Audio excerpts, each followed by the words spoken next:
ಇವತ್ತಿನದ್ದು operation ಸಿಂಧೂರ. ಇದಕ್ಕೇನಾದರೂ Pakistan ಪ್ರತಿಕ್ರಿಯಿಸಿದರೆ operation ಸಿಂಧೂರ 2 ನಡೆಯುತ್ತೆ. ಭಾರತ ಮತ್ತೆ retaliate ಮಾಡುತ್ತೆ. ಅದರ ಸಾಧ್ಯತೆ ಎಷ್ಟಿದೆ? We don't know.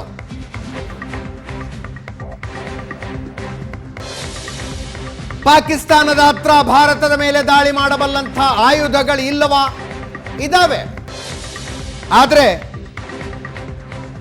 ತಲೆಯಲ್ಲಿ ಬುದ್ಧಿ ಇರುವ ಒಬ್ಬ ನಾಯಕ ಪಾಕಿಸ್ತಾನದಲ್ಲಿದ್ದರೆ ಆತ ಭಾರತದ ಮೇಲಿನ ದಾಳಿಯನ್ನು ಸಜೆಸ್ಟ್ ಮಾಡೋದಿಲ್ಲ.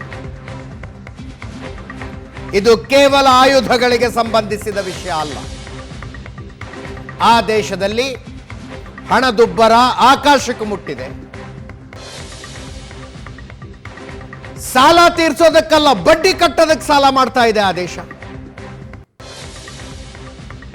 ಭಾರತ ಯಾವಾಗ ಮಿಲಿಟರಿ ಮೂವ್ಮೆಂಟ್ಗಳನ್ನು ಆರಂಭಿಸ್ತೋ ಪಹಲ್ಗಾಮ್ ದಾಳಿಯ ನಂತರ ಚೀನಾದ ಹತ್ರ 1.4 ಬಿಲಿಯನ್ ಸಾಲ ಕೇಳ್ಕೊಂಡು ಮತ್ತೆ ಹೋದ್ರು ಪಾಕಿಸ್ತಾನದವರು.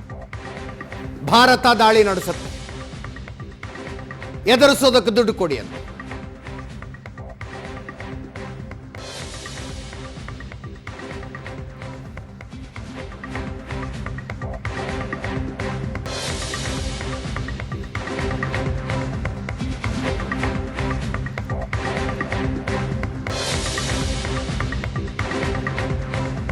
ಭಾರತ ದಾಳಿ ಮಾಡೋದನ್ನ ನಿಲ್ಲಿಸಿದರೆ ಉದ್ವಿಗ್ನತೆಯನ್ನ ಶಮನ ಮಾಡೋದಕ್ಕೆ ನಾವು ತಯಾರು ಅಂತ ಪಾಕಿಸ್ತಾನದ ರಕ್ಷಣಾ ಸಚಿವರು ಹೇಳ್ತಾ ಇದ್ದಾರೆ.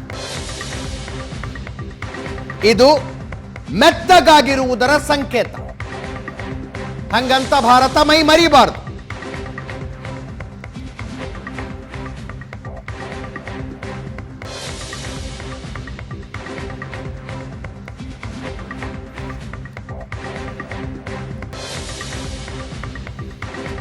ಇದಕ್ಕೆ ನಾನು ಆರಂಭದಲ್ಲಿ ಹೇಳಿದ್ದು, ಪಾಕಿಸ್ತಾನದ ಪ್ರತಿಕ್ರಿಯೆ ಹೇಗಿದೆ ಅಂದ್ರೆ, ಎದುರಾಳಿ ಕಪಾಳಕ್ಕೊಂದು ಹೊಡೆದಿದ್ದಾನೆ, ಹೊಡೆಸ್ಕೊಂಡವನು ಹೇಳೋದು ಇನ್ನೊಂದ್ಸಲ ಹೊಡೆದ್ರೆ ಬಿಡೋದಿಲ್ಲ ನಿನ್ನ.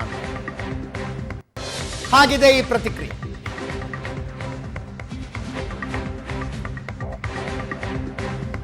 ಭಾರತದ ದಾಳಿಗೆ ಮುಂಚೆ ನಮ್ಮ ಹತ್ರ F-16 ಇದಾವೆ, 130 ಅಣುಬಾಂಬ್ ಇದಾವೆ ಎಲ್ಲ ಮಾತನಾಡ್ತಾ ಇದ್ದ ಪಾಕಿಸ್ತಾನ ಈಗ ಭಾರತ ದಾಳಿ ಮಾಡುವುದನ್ನ ನಿಲ್ಲಿಸಿದರೆ ಉದ್ವಿಗ್ನತೆಯನ್ನು ನಾವು ಶಮನ ಮಾಡ್ತೀವಿ ಅಂತಿದೆ.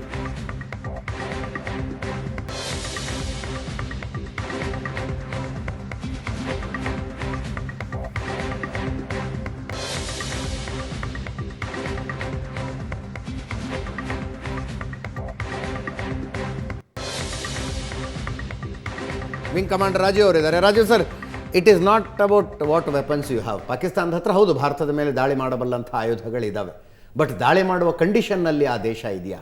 ಅದಕ್ಕೆ ಆರ್ಥಿಕವಾದಂಥ ಒಂದು ಸುಸ್ಥಿತಿ ಬೇಕಾಗತ್ತೆ, ವಿದೇಶಾಂಗ ಸಪೋರ್ಟ್ ಬೇಕಾಗುತ್ತೆ. ಯಾವ ದೇಶಗಳು ನಮ್ಮ ಬೆಂಬಲಕ್ಕೆ ನಿಲ್ತವೆ ಏನು ಅಂತ. ಚೀನಾ ಬಿಟ್ಟರೆ ಇನ್ನೊಂದು ದೇಶ ಇಲ್ಲ ಅದರ ಬೆಂಬಲಕ್ಕೆ. ಟರ್ಕಿ ಇದೆ, ಬಟ್ ಏನು ಸರ್ ಟರ್ಕಿ ಏನು ಮಾಡಬಲ್ಲಂಥದ್ದು ಅಂತ? They are going for 5th generation aircraft ಕಾನ್ ಅಂತ ಮಾಡಕೊಟ್ಟಿದ್ರು ಆಗಲೇ. ಒಂದು 30 ಸೆಕೆಂಡ್ ತೊಗೊತೀನಿ. ಹಿಂದಿನ ಪ್ರಶ್ನೆ ತಮ್ಮದಿತ್ತು. ಎಸ್, ನಮ್ಮ ಏರ್ಫೋರ್ಸ್ ಮತ್ತು ಅವ್ರ ಏರ್ಫೋರ್ಸ್ಗೆ ವಾಟ್ ಈಸ್ ದ ಕಂಪ್ಯಾರಿಸನ್? ನಾವು 4 ಇರ್ಬೋದು, ಅವ್ರು 17 ಇರ್ಬೋದು. But if they plan well, ಅವ್ರು ಚೆನ್ನಾಗಿ ಪ್ಲ್ಯಾನ್ ಮಾಡಿದ್ರೆ ಇನ್ a given time and space they can create air superiority.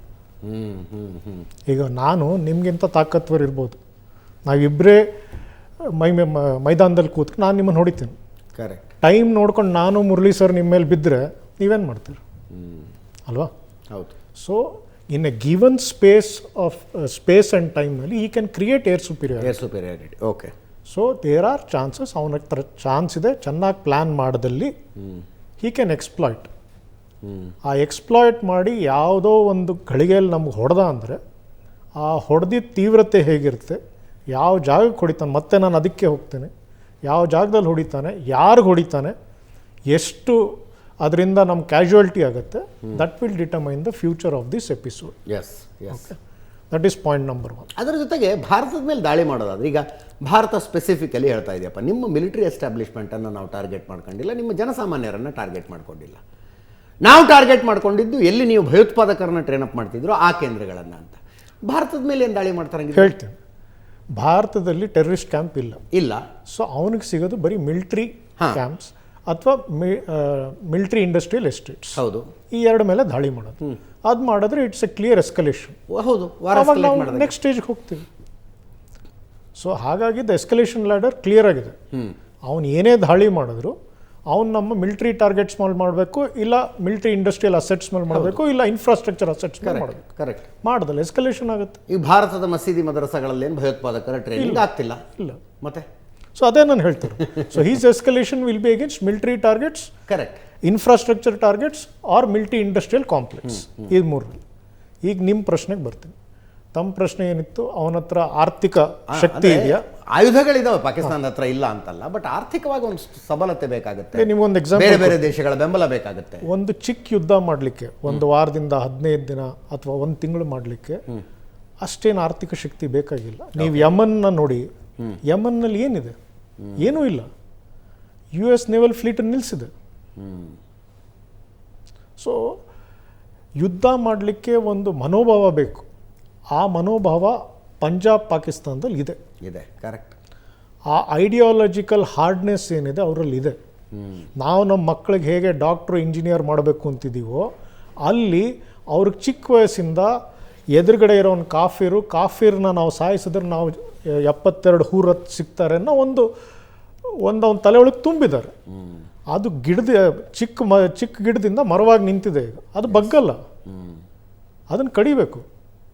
So ಆ ಸಮಾಜನೇ ಆ ಥರ ಇರ್ಬೇಕಾದ್ರೆ ನಿಮಗೆ ಶಸ್ತ್ರ ಇದೆಯಾ ಇಲ್ಲ, ಅವ್ನು ಕೋಲ್ ತೊಗೊಂಬರ್ತಾನೆ ರೀ. ಹೌದು.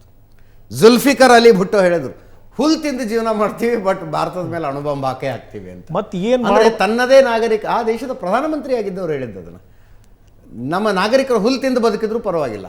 ಮತ್ತು ಏನು ಮಾಡಬಲ್ಲ? ಎಸ್. ಜಮ್ಮುಗಿಂತ ಕೆಳಗೆ ಬಂತು ಅಂದರೆ ಅವನೇನೂ ಮಾಡಲಿಕ್ಕಾಗಲ್ಲ. ಪ್ಲೇನ್ಸು ಕ್ಲಿಯರ್ ಸುಪೀರಿಯಾರಿಟಿ ಇದೆ in terms of arms and ammunition, fire power. Sir ಹೇಳಿದಾಗೆ ಕ್ಲಿಯರ್ ಸುಪೀರಿಯಾರಿಟಿ ಇದೆ. ನಾರ್ತ್ ಆಫ್ ಜಮ್ಮು ಎಲ್ಲಿ ಮೌಂಟನ್ ಶುರುವಾಗ್ತದೋ, there he can try something. ನಾವು ಮಾಡ್ದಂಗೆ ಏರ್ ಸ್ಟ್ರೈಕೋ ಏನಾದ್ರು ಮಾಡ್ಬೋದು, ಅಥವಾ he can use his missiles. ಅವನ ಹತ್ರನೂ ಮಿಸೈಲ್ಸ್ ಇದೆ. ಎಸ್. ಶಾಹೀನ್ 1, ಶಾಹೀನ್ 2, ಅಬ್ದಾಲಿ ಅಂತ ಕೆಲವು ಮಿಸೈಲ್ಸ್ ಇದೆ ಅವ್ರ ಹತ್ರ. ಅದನ್ನು ಯೂಸ್ ಮಾಡಿ ಟ್ರೈ ಮಾಡ್ತಾನೆ. ನಾವು ಎಷ್ಟು ಮಟ್ಟಿಗೆ ಅವನು ಏನಾದರೂ ಡೆನ್ಸ್ ಒಂದು ಮಿಸೈಲ್ ಬ್ಯಾರೇಜ್ ಮಾಡಿ ನಮ್ಮ ಏಡಿನ ಓವರ್ ಪವರ್ ಮಾಡಿದ್ರೆ ಕೆಲವೊಂದು ಮಿಸೈಲ್ಸ್ ಒಳಗೆ ಬರ್ತವೆ. So it all depends on how ಈ ಪ್ಲಾನ್ಸ್. ನಾ ಅಷ್ಟೆಲ್ಲ ಮಾಡೋದಕ್ಕೆ ಹೋದ್ರೆ ಇಂಟರ್ನ್ಯಾಷನಲ್ ಕಮ್ಯುನಿಟಿ ಸುಮ್ಮನೆ ಇರುತ್ತಾ? ಈಗ ಇಂಟರ್ನ್ಯಾಷನಲ್ ಕಮ್ಯುನಿಟಿಗೂ ಈಗ ನೋಡಿ, ಅಲ್ಲಿ ನಾಯಕರು ಏನಾಗಬೇಕು, ತಮ್ಮ ಒಂದು ನಾಯಕತ್ವನ ಅವ್ರು ಉಳಿಸ್ಕೋಬೇಕು. ಪಾಕಿಸ್ತಾನದಲ್ಲಿ ನಾಯಕರು ಯಾರು? ಇವತ್ತು ನಾಯಕ ಯಾರು? ಮಿಲಿಟ್ರಿನೇ ನನ್ನ ಪ್ರಕಾರ. ಮಿಲಿಟ್ರಿ ಅಲ್ಲ, chief of army staff. Yes, chief of army staff. ಅವನು ಇದೆಲ್ಲ ಗಲಾಟೆಗಿಂತ ಮುಂಚೆ ಏನು ಹೇಳಿದ್ದ? ನಾವಿಬ್ರು ಬೇರೆ, ನಾವು ಸುಪೀರಿಯರು, ಅವ್ರು ಇನ್ಫೀರಿಯರು, ಇದೆಲ್ಲ ಮಾತು ಕೊಟ್ಟಿದ್ದ. ಈಗ ಅವ್ರು ಹೊಡ್ತಾ ತಿಂದು ಅವನೇನು ಮಾಡದೇ ಇದ್ರೆ ಅವ್ನು ಉಳಿತಾನ? ಕರೆಕ್ಟ್. ತನ್ನ ಜಾಗ ಉಳಿಸ್ಕೋಬೇಕು ಅಂದ್ರೆ ಅವ್ನು ಏನಾದ್ರು ಒಂದು ಮಾಡಬೇಕಲ್ಲ. ಇಂಟರ್ನ್ಯಾಷನಲ್ ಕಮ್ಯುನಿಟಿ ಏನಾದರೂ ಆಕ್ಷನ್ ಮಾಡುವ ಅನಿವಾರ್ಯತೆ, ಒತ್ತಡ ಭಾರತದ ಸೈನ್ಯದ ಮೇಲಿಲ್ಲ, ಅವ್ರ ಮೇಲೆ, ಪಾಕಿಸ್ತಾನದ ಸೈನ್ಯದ ಮೇಲೆ ಖಂಡಿತ ಅವ್ರ ಅಸ್ತಿತ್ವನೇ ಇದರಲ್ಲಿರೋದು. ಒಂದು ಚಿಕ್ಕ ದೇಶ 6 ಲಕ್ಷ ಜನ ಸೈನಿಕರನ್ನ ಇಟ್ಕೊಂಡಿದ್ದಾರೆ ಅಂದ್ರೆ ಅವ್ರ ಅಸ್ತಿತ್ವ ಇರೋದೇ ಇದಕ್ಕೆ. ಸೊ ಹಾಗಾಗಿ ಅನಿವಾರ್ಯ ಅವ್ರು ಮಾಡಲೇಬೇಕು ಪ್ರತಿಕಾರ.